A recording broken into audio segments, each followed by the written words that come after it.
আসসালামু আলাইকুম প্রিয় দেশবাসী। আমি একজন পরিবহন ড্রাইভার। আমি অনেক দিন ধরে গাড়ি চালাই। সার্ভিস থেকে শুরু করে কোম্পানিতে চাকরি করতেছি। খুব দক্ষতার সহিত গাড়ি চালাই। আর আমি মনে করি একটা ড্রাইভার সহজে একটা প্রাণী মারে না। একটা ড্রাইভার কখনো অ্যাক্সিডেন্ট করে না।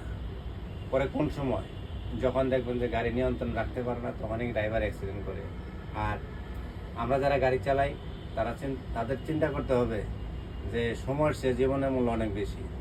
আমরা যদি জীবনের দাম দিই তাহলে আমরা বাঁচতে পারবো, আর যদি জীবনের চেয়ে সময়ের দাম দিই তাহলে আমরা মারা যাবো। তার কারণ একটা জীবনের সাথে অনেকগুলি ফ্যামিলির লোকজন জড়িয়ে আছে। বাবা মা, ভাই বোন, স্ত্রী, সন্তান। এদেরকে যদি আমরা ওপরে ভাষা দিয়ে চলে যাই তাহলে কিন্তু হবে না। আমাদের সব সময় মূল্য দিতে হবে আমাদের পিছনে যারা থাকে তাদের। আমরা আশা করি যারা আমরা গাড়ি চালাই না কেন, তারা যেন জীবনের মূল্যটাই বেশি দেন সময়ের চেয়ে। সময়ের দরকার নাই, সময় অনেক পাওয়া যাবে, কিন্তু জীবনের মূল্যটা দিবেন। তাহলেই আপনাদের গাড়ি চালান ভালো হবে, জীবন চলার পথ ভালো হবে। ধন্যবাদ।